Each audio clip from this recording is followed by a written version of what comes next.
After 24 hours of soul searching after the first loss of the season for the Milwaukee Bucks, we're back on the podcast train, and we're going to be talking about some interesting stats to start the season. There'll be some good stats, there'll be some bad stats, some things we love, some things we're perhaps just a little bit worried about, but we're going to break it all down on today's show, and most importantly, have some fun. So let's get started. You are Locked On Bucks, your daily Milwaukee Bucks podcast, part of the Locked On Podcast Network, your team every day. Welcome to Locked On Bucks. My name's Kane Pittman. You can see and hear me on this show Monday to Friday, and also find my work over at ESPN. And alongside me, out of the Bucks Radio Network analyst chair and into the Locked On Bucks analyst chair, it is Justin Garcia, back as he always is for today's episode that is brought to you by LinkedIn. LinkedIn Jobs helps you find the qualified candidates you want to talk to faster. Post your job for free at linkedin.com/LockedOnNBA. And of course, we thank you for making Locked On Bucks your first listen, first watch, however you're doing it. We appreciate it that you're doing it at all. And specifically on YouTube, keep the subscriptions coming and keep jumping in the comments section. I would say not too much panic after the Bucks' first loss of the season last night. I think as I take a bit of a temperature check, it seemed that everyone was feeling okay about it. The Bucks will play the Thunder tomorrow, or today, potentially, as you're listening to this podcast. Drew Holiday is listed on the injury report with his ankle sprain, but not necessarily ruled out yet. So I think we'll see how that one goes and probably find out more closer to the start of that game. Season series done with the Oklahoma City Thunder. Not messing around with this one, Justin. Yeah, that's been the weird part about this particular schedule was we talked about it weeks ago where you had the opener Thursday in Philly, then 2 days later your home opener, and then you were off for 3 days, and then went right back to every other day, and then you have 2 straight weeks with a back-to-back or weekends with a back-to-back, and now we'll have 2 straight weekends of Saturday, Sunday, no games. But you're done with the Thunder basically immediately, and 3 of your first, what'll it end up being, like 13 games are against the Atlanta Hawks.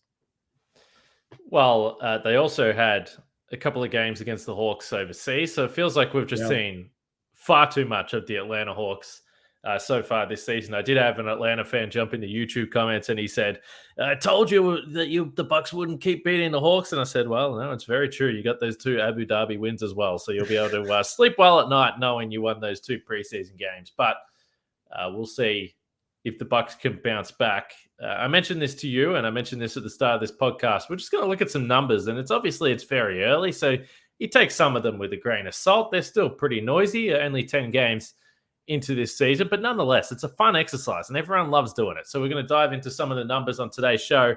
Have you got anything that you bring into the table that you want to get started with, or you want me to roll? How do you want to do this?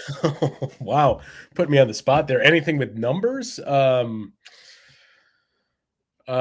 almost feel bad saying it, but no, not really. I mean, I still have been keeping my my mega spreadsheet of league-wide statistics, and for all the analytics and stats nerds out there, I have one full mega sheet of all the data numbers basically imaginable, which I utilize 3 different websites for. Then there's 30 pivot tables for each team and a pivot table for the league.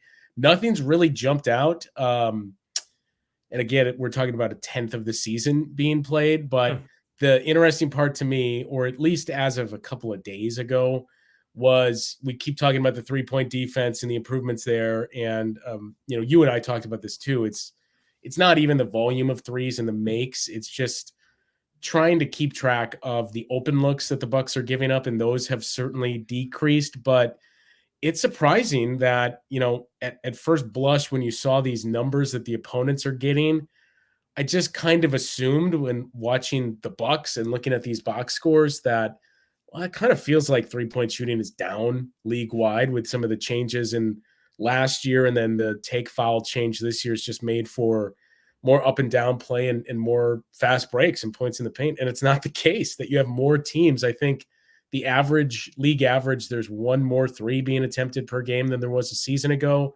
And you have more teams that are in the high 30s and 40 or more than we had a year ago. So the Bucks are still holding up well. And despite the eyeball test, the league is actually taking more threes and making more threes. So I'm going to tease this for a little bit later on the show. Keep people engaged here. But the Bucks transition numbers on offense is something that stand out to me as I was going through this today. So I want to get into the Bucks transition offense later on in the show. But let's start with the positive. I might be just teasing that the transition stuff isn't a positive if you're looking at the numbers. But let's start with the positive.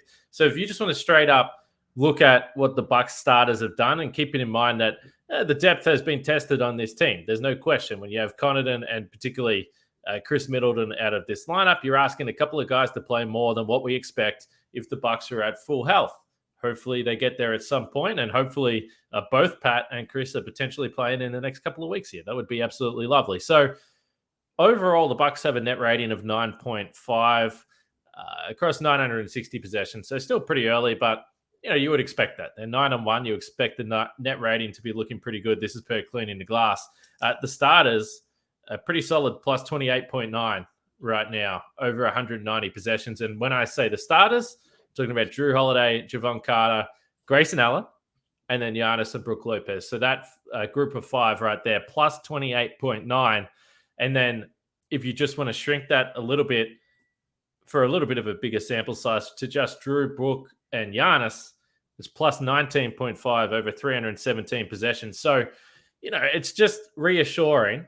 And we understand that the schedule's been a little bit on the lighter side, but that's fine. If you've got those three key guys on the floor, you would hope that they're destroying teams, particularly teams that you expect aren't going to be contending, and they are. So, it's early, but those numbers are reassuring that the Bucks starters as a group, their main starting group right now is dominant. But perhaps more importantly, their three main guys on the floor together are destroying teams, particularly defensively, but even the offense is a little bit better.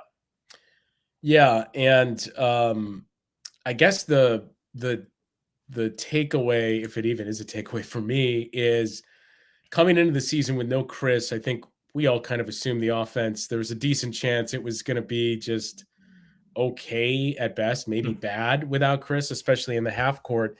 And I think their half-court offense is 12th or 13th so far, which on the surface is, it's a little better than I would have expected. I think the counter is, it's better than I expected, but they also haven't really played any really good defenses, or at least the schedule has been, in terms of win percentage, the easiest in the league, and they haven't played the toughest defenses to date. But it's still, I honestly expected a little bit lower than 12th or 13th, wherever it is that they are expected in the bottom half. So I'll look at that as a positive.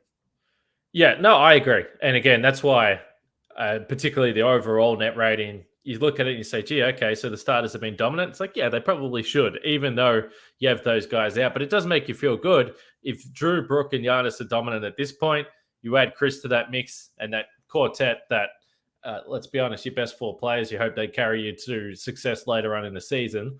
You feel pretty good about that. All right, I want to talk about these transition numbers that I teased next. But first, today's episode is brought to you by LinkedIn Jobs. LinkedIn Jobs, as we understand, if you're looking to hire people, if you're looking for qualified candidates, you need to be 100% certain that you have the access to the best qualified candidates. And that's why you have to check out LinkedIn Jobs. Now, I've discussed this a little bit on this show, but it's pretty simple. All you have to do is add the job and the purple hiring frame to your LinkedIn profile to spread the word that you're hiring. There are simple tools like screening questions. They make it easy to focus on candidates with just the right skills and experience so you can quickly prioritize who you'd like to interview and hire as well. It's why small businesses rate LinkedIn Jobs #1 in delivering quality hires versus leading competitors. LinkedIn Jobs helps you find the qualified candidates you want to talk to faster. Post your job for free at linkedin.com/lockedonnba. That's linkedin.com/lockedonnba to post your job for free. Terms and conditions apply there. All right, check out the Locked On Sports Today podcast as well. There's probably some Lakers chat on there. Some interesting stuff going on with the Lakers and poor old Darvin Ham. We love Darvin Ham here on this podcast. There's no doubt about that. We understood he was walking into a difficult situation, and it's been a slow start for the Lakers. But listen to the Locked On Sports Today podcast to be over everything in sports and potentially Justin's struggling Blues in the NHL as well. All right, let's get back to the Bucks. And by the way, just quickly, so you said the Blues. So I don't follow hockey at all, but you said they started 3-0. They're now 3-8. Not ideal. Well, they're about to be 3-8. Who knows? Maybe there's a miracle in them. But yeah, it's wow. It's been subpar, and it makes me reevaluate how I spend my off nights. Well, as Frank has said with various other sports teams, whether in Wisconsin particularly, whether it's the Brewers, whether it's the Packers, makes you appreciate the Bucks. All right, transition offense. You've got Giannis in your team. You think to yourself, okay, this should be one of the best transition offenses in the entire league. You would assume so. So I was just taking a look through. This is via Cleaning the Glass.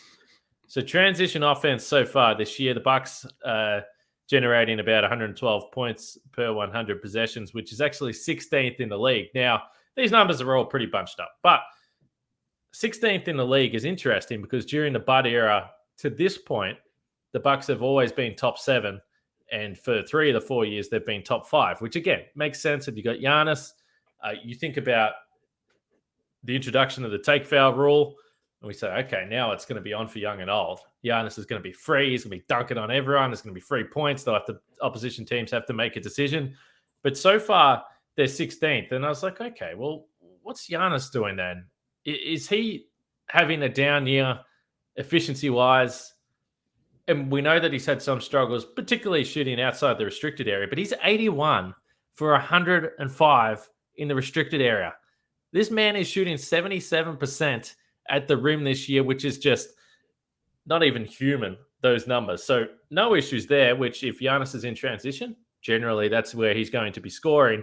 And he personally is generating 1.29 points per play, which is up from 1.14 last year. So essentially, most Bucks fans will be listening to this and saying, well, that's great. It's a tremendous news flash you've brought to the table, Kane. Giannis is scoring in transition pretty efficiently. I say, okay, so that's great. So where's the problem? We've discussed the three-point shooting, and I think that this is it. And I'm not necessarily sure that this is going to change through the season. You bring in Pat, you bring in Khris, maybe it will. But the Bucks are shooting 29% on 118 attempts when the shot clock is between 15 and 24 seconds. So those early shot clock attempts, obviously there's some heaves in there that distort the numbers a little bit, but it's not going to be that much that they're going to ruin that. So 29% on early shot clock threes, a lot of them transition, and they're 34% on their 237 wide open threes, which a lot of the times if you're shooting a transition three, it's wide open. So essentially, the Bucks are really getting a lot of looks that they would be happy with, and they're not hitting them, which kind of reminds you of the postseason. We've seen this before.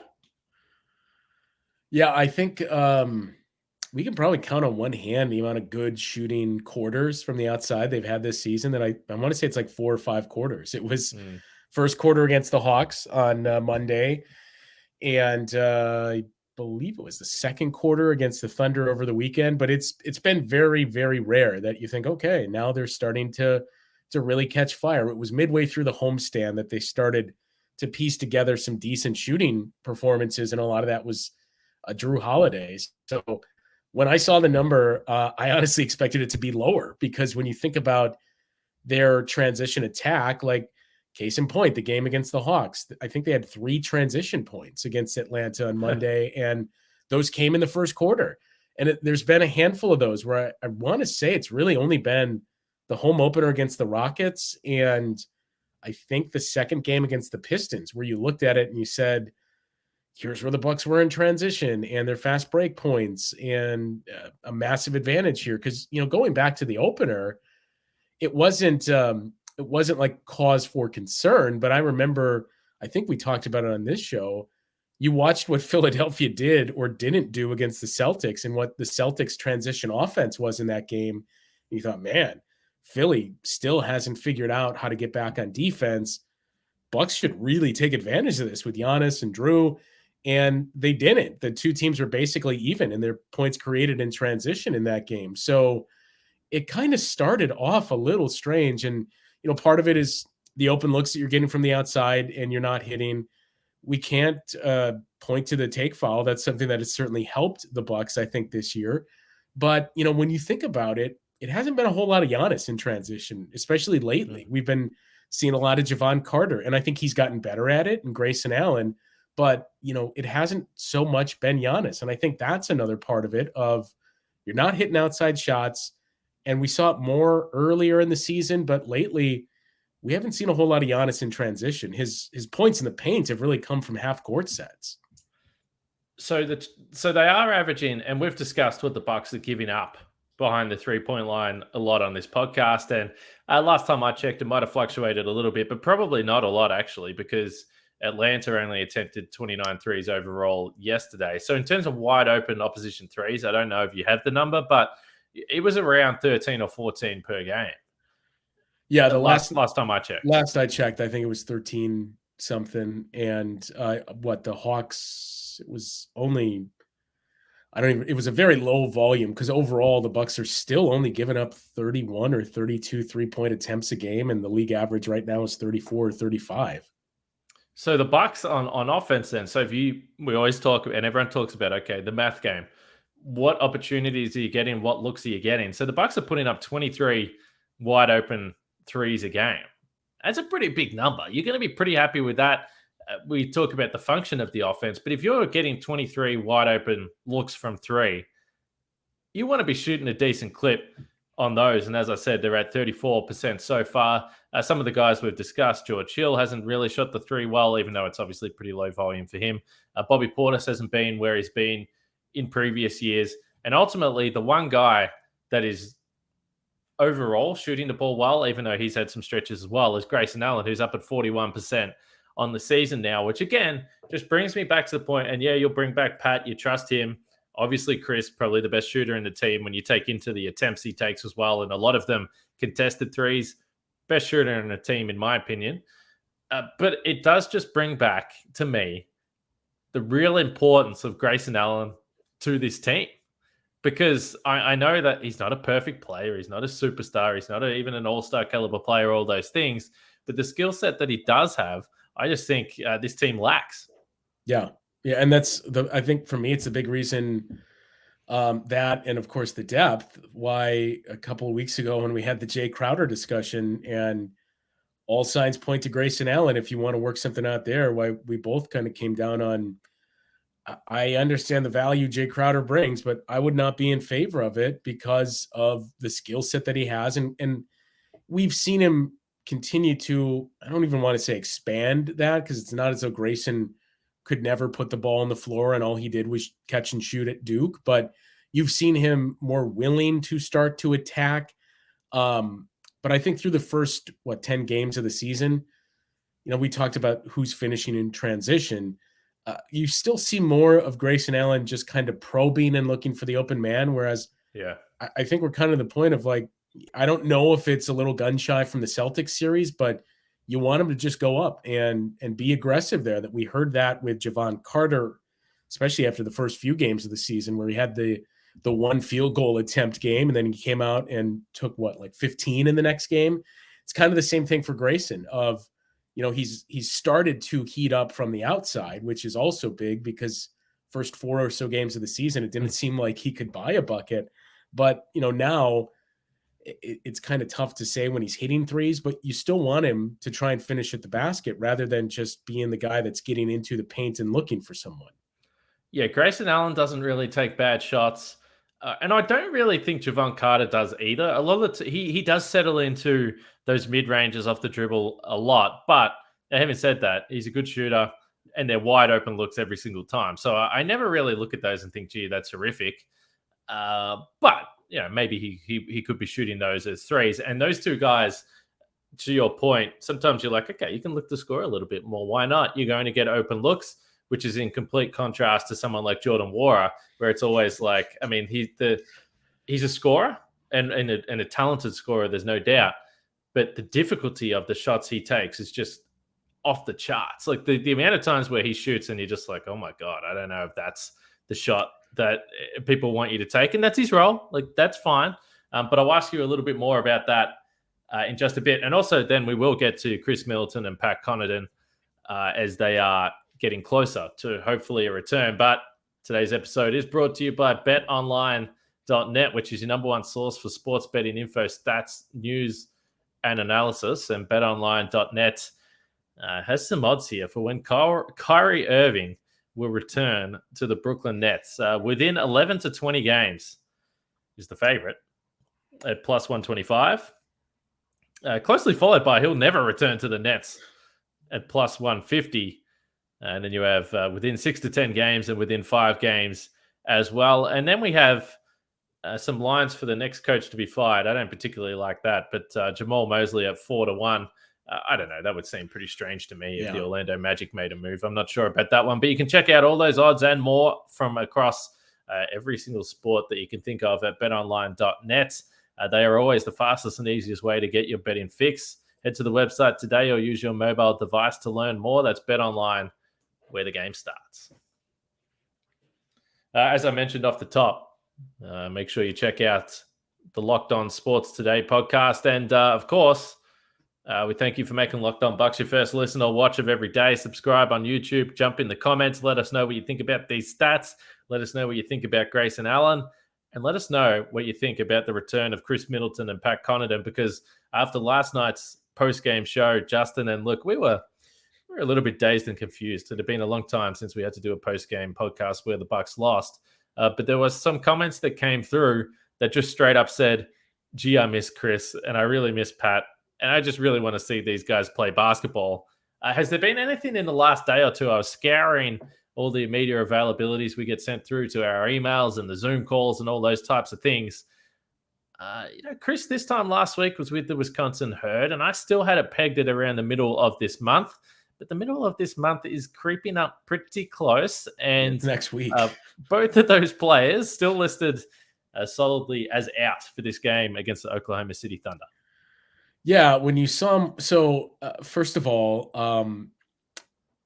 I had heard, from Bucks president Peter Fagan, not in an individual setting, but on an interview he gave, said, Khris is about a week away from returning. And that was a week, 2 weeks ago. So you started to think, okay, that kind of lines up with what we were assuming. And you saw that Khris was practicing with the Herd. And it's, there's no like universal approach, but it's usually you're a week, 10 days, 2 weeks-ish away from returning once you start to get those practices and things like, oh, he's going to, be assigned to the Herd to get these 5-on-5s in. So you started to kind of look at the calendar and say, well, the timeline they gave us on Pat was 3 weeks, and this past Sunday was 3 weeks. So, all right, maybe he'll return. And the last home game we had on the homestand, Bud was pressed about it by either Eric or Jim Ozarski about, so in case we don't see you before the road trip, what's the status of these two guys? And Khris, he was asked about first. We didn't really get an answer there. But with Pat, the funniest part was when he was asked, what about Pat? But was Pat Connaughton, as if there's another Pat or we were referring to somebody else. So he'd said, yeah, he's going to be on the trip, and we obviously saw him in Atlanta. So then you started to think, okay, if he's traveling, he's going to be playing. I honestly thought he would be playing on Wednesday against the Thunder. So if we get to the point of he's still listed as out Friday in San Antonio, then I don't know, maybe it's just all right, we put him on the trip and, we have checkpoints we want to go through with him, but he'll make his return once we return home the following Monday. The Khris thing, I don't know. I'm not even going to venture a guess. I know we just said it's usually like a week to 2 weeks. I was kind of in the same as you, where I thought it would be like the first to second week in November.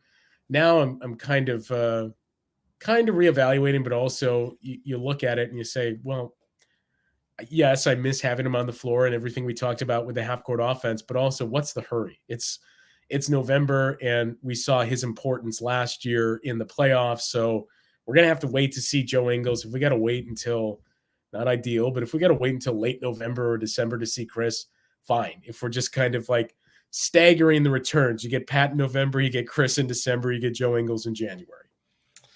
So November 18, although, these types of things, I don't know whether teams actually take it into account or whether they care, but these types of things, it's like, it'd be nice to bring him out for the first time in front of home fans, wouldn't it? So as I just peruse through the schedule here, there's clearly one game that stands out on the schedule, which is at Philadelphia on ESPN on the 18th of November. But around that mark, after they play Philadelphia, they got a couple of home games against Portland and Chicago, November 21, November 23. So that's going outside my previous prediction of the middle of November. I don't think the November 21 counts, but November 18, I'm claiming.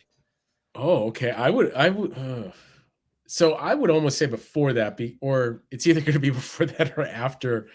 That's a big call. So it's either going to be before or after. Yeah, it's going to be one of the two. I'll tell you what, I hope so. It's not going to be November 18th. So now I guarantee it'll be the 18th, just because once they're back from San Antonio, you mentioned the game in Philly. That's it. They're basically home for the rest of November. That I think it's the final game in November.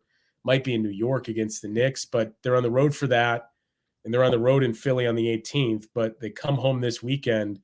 They don't leave until the 17th, and then they're back until the final day in November. So it gives you that's ideal for bringing a guy back from injury, where he's not traveling. You can monitor him a lot more.